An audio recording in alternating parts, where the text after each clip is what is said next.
Terceira parte do nosso Evangelho no Lar, o Evangelho segundo o Espiritismo, capítulo 24, não ponhais a candeia debaixo do alqueire, item 13, que pertence ao tópico Coragem da Fé, baseado numa passagem do Evangelho de Mateus, capítulo 10, versículos 32 e 33, onde Jesus diz: aquele que me confessar e me reconhecer diante dos homens, eu também o reconhecerei e confessarei diante de meu Pai que está nos céus. E aquele que me renegar diante dos homens, também eu renegarei diante de meu Pai que está nos céus. E no item 14, nós temos também uma passagem do Evangelho de Lucas, capítulo 9, versículo 26, onde Jesus diz: se alguém se envergonhar de mim e das minhas palavras, o Filho do Homem também dele se envergonhará, quando vier na sua glória e na de seu Pai e dos santos anjos. Então vejam, pessoal, que essas duas pequenas passagens do Evangelho, elas falam desse tema que é título do tópico, né? Coragem da fé, né? Ou seja, nós poderíamos dizer numa primeira abordagem que essa coragem da fé aqui é a confiança, né, que nós precisamos desenvolver, né, para que em momentos de temor ou situações difíceis a gente possa enfrentar, né, os problemas e as barreiras de maneira serena, de maneira tranquila, né, de maneira destemida, né, que é o sinônimo de coragem, né? Essa coragem, ela seria assim uma força interior positiva, né, que nos sustenta, sobretudo nos momentos mais desafiadores da vida, né? Quando Jesus aqui nos diz, né, que aquele que o confessar, né, e o reconhecer diante dos homens, ele também o reconhecerá. Aqui Jesus está falando exatamente dessa coragem autêntica, digamos assim, que nós precisamos desenvolver, de não nos envergonharmos da nossa fé, né? Ou seja, por exemplo, ainda existe até hoje mesmo ainda muito preconceito em relação à doutrina espírita, né? Fora do movimento espírita e sobretudo nos meios religiosos mais tradicionais, nas religiões mais predominantes na nossa sociedade, né? Há uma ideia muito equivocada, muito superficial também, sobre o que seja o espiritismo, sobre o que seja a doutrina espírita, né? Vocês vão ver muitas pessoas, né, pertencentes a outras designações religiosas, chamarem a doutrina espírita de macumba, de feitiçaria, de bruxaria, por não entenderem a dinâmica do fenômeno mediúnico, né? E aí isso gera um desafio muito grande para nós espíritas, né?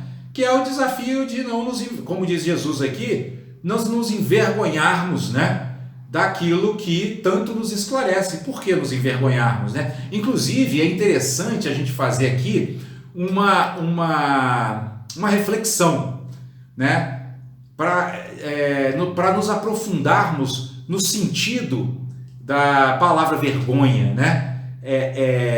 No que significa, né, esse verbo que Jesus usa quando ele fala: se alguém se envergonhar de mim e das minhas palavras, eu também dele me envergonharei, né? Porque veja, a vergonha é como um medo, né, que a gente tem na psicologia eles dizem que é o medo da gente romper vínculos, né? É aquele medo de que alguma coisa que nós fizemos ou deixamos de fazer possa nos tornar indigno de nos relacionarmos com as outras pessoas. Então vejam que a vergonha, ela está diretamente associada ao nosso egocentrismo, né? Por quê? Porque a vergonha é esse medo de não sermos reconhecidos pelos outros como alguém de valor. Então muitas vezes eu já pude presenciar, né, companheiros espíritas que às vezes se envergonham da sua própria fé quando estão num meio assim um pouco mais hostil à doutrina, né? Porque percebem que se declararem seguidores dessa doutrina, vão ser de alguma forma mal avaliados, né? Vão ser julgados negativamente, né?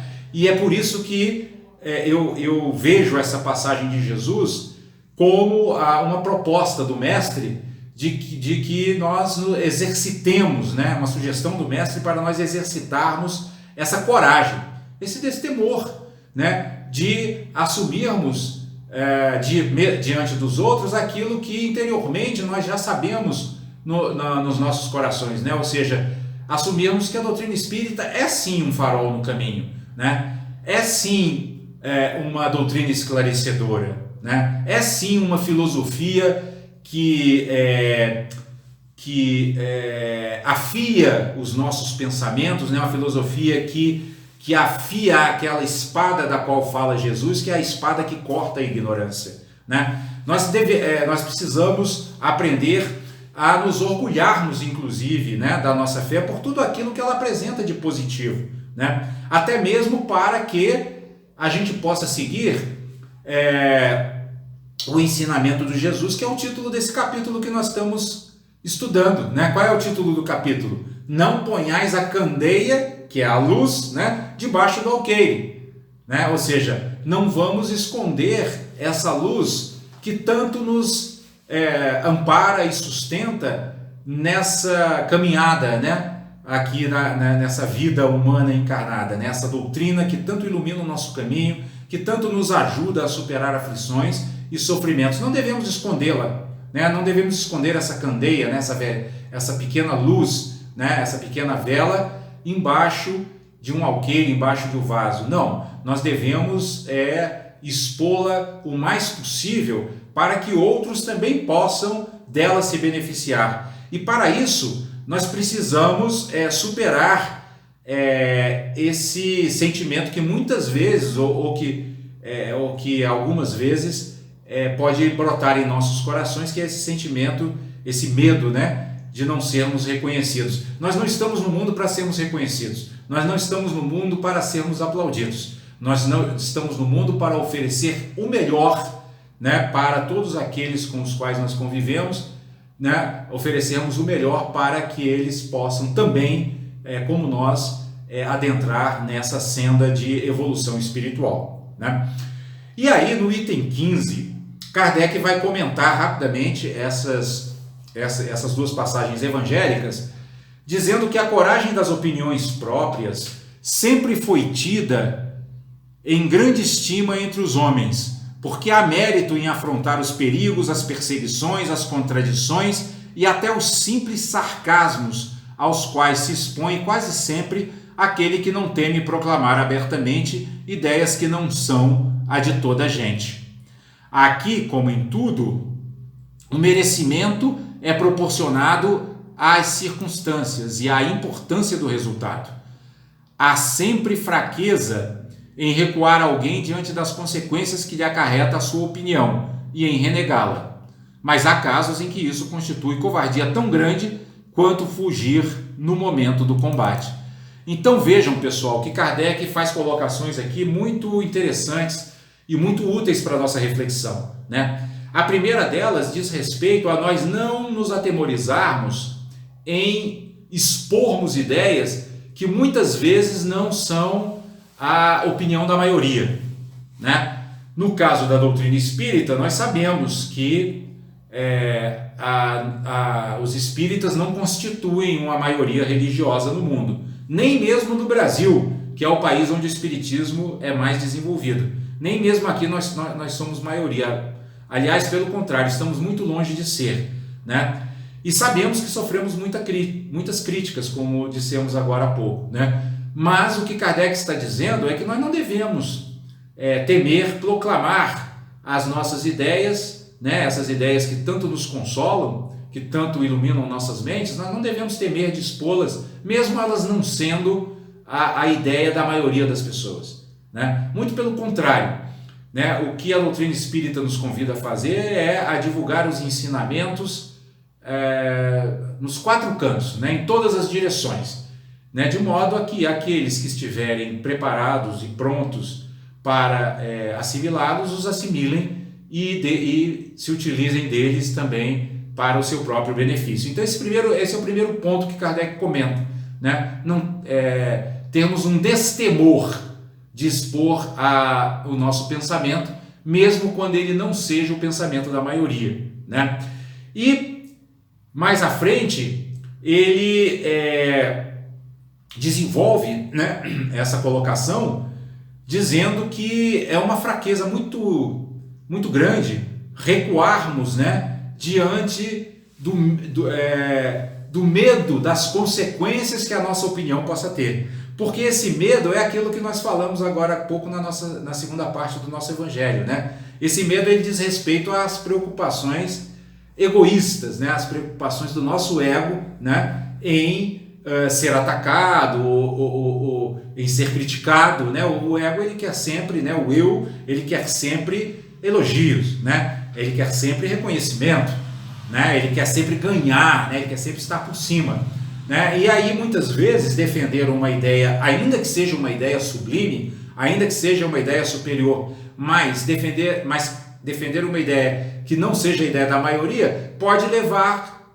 né, as pessoas a nos criticarem, pode levar as pessoas a nos ignorarem, a virarem as costas para nós, né? Mas Kardec diz que temer essas consequências é uma covardia espiritual, né? Então vejam que nós temos um campo muito fértil na nossa sociedade para exercitarmos essa coragem espiritual que não foge do combate, do bom combate, né? Kardec usa a palavra combate aqui, que é uma palavra utilizada também pelo apóstolo Paulo, né? Quando ele diz, encerrei a carreira, combati o bom combate, encerrei a carreira, guardei a fé, né? Paulo se orgulha no final de sua vida de não ter jamais recuado em expor a sua opinião, que naquela época também era uma opinião não só muito criticada, mas sobretudo atacada. Tanto é que ele morreu, foi condenado à morte em função da sua fé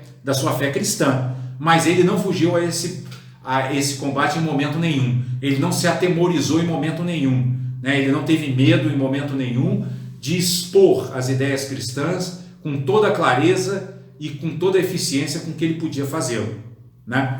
E aí Kardec segue dizendo assim: Jesus profliga essa covardia do ponto de vista especial da sua doutrina, dizendo que se alguém se envergonhar de suas palavras, desse também ele se envergonhará, que renegará aquele que o haja renegado, que reconhecerá perante o Pai que está nos céus aquele que o confessar diante dos homens.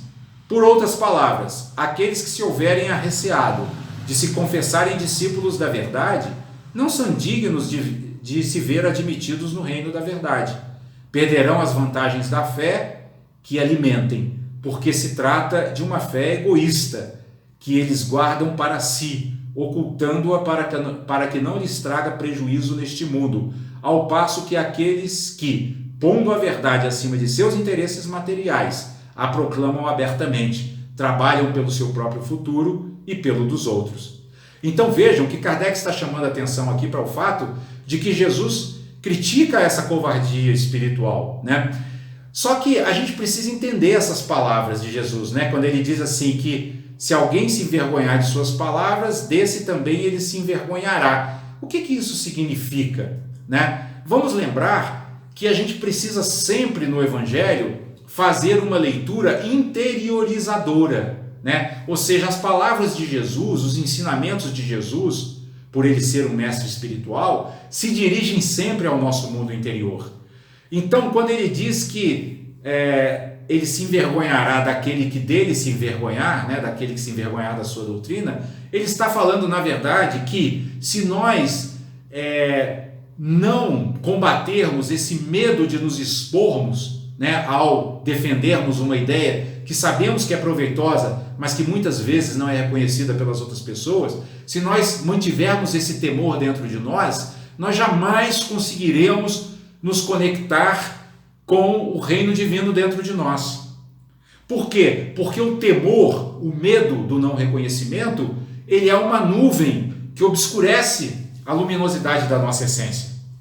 né? Então, isso aqui não é que Jesus vai se envergonhar de nós, né? Mas é que nós mesmos, né, com esse nosso medo, né? Que a vergonha é esse medo de se expor, né? É esse medo de não ser reconhecido. Esse medo não nos permitirá que nós nos conectemos com o nosso mestre interior, que é a centelha divina dentro de nós, né? O acesso a essa essência, a essa centelha divina dentro de nós, ele requer a prática das virtudes, e dentre elas está a coragem, que é o tema desse tópico, coragem da fé, né? Nós precisamos acreditar, né, naqueles ensinamentos que nós já experimentamos, né? Já sabemos que são funcionais, já sabemos que eles funcionam, né? Já sabemos que quando aplicados, eles aliviam nossas aflições e nosso sofrimento. Então nós não devemos temer expô-los, né? Ainda mesmo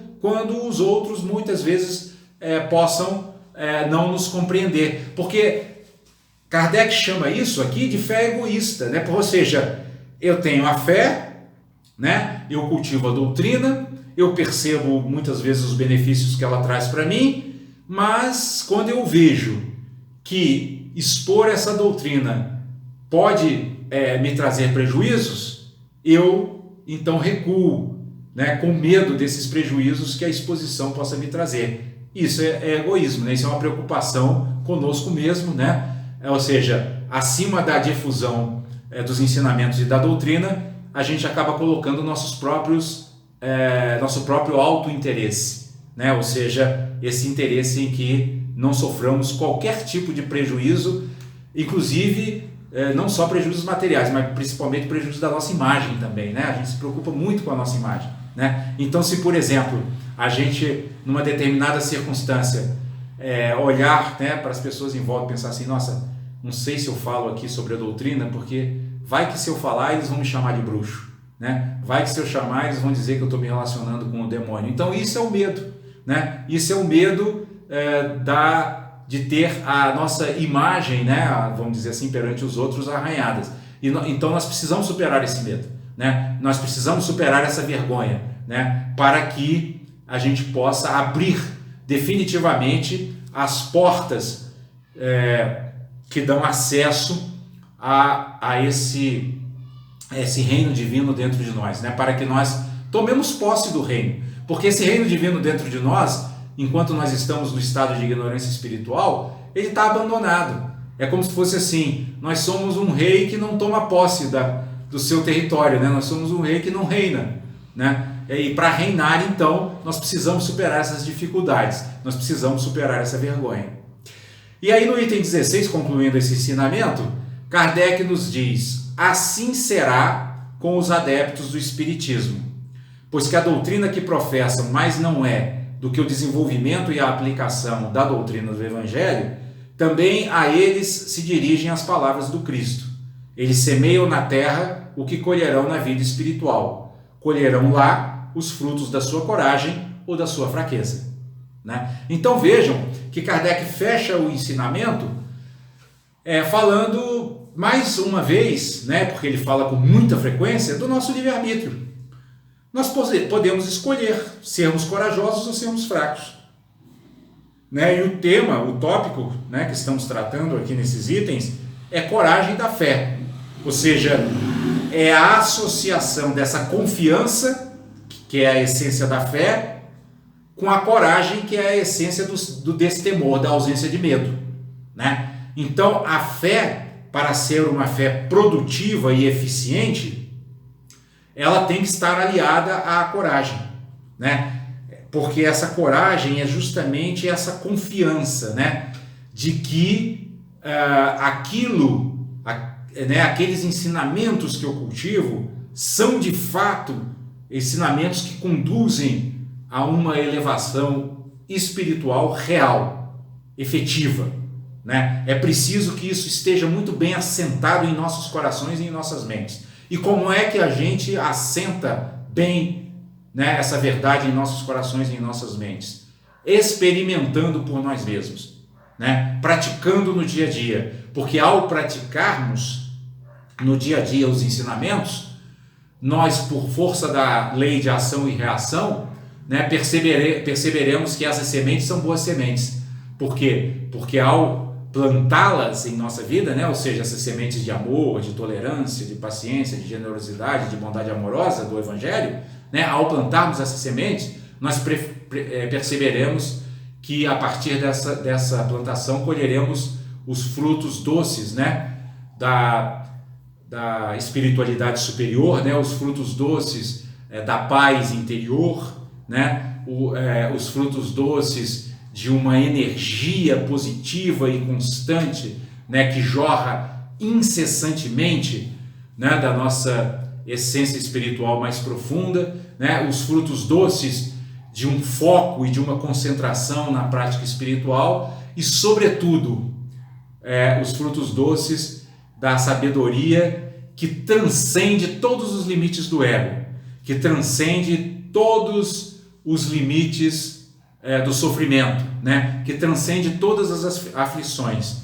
e que nos levam a outra margem, que é a margem da paz, da serenidade e da tranquilidade espiritual.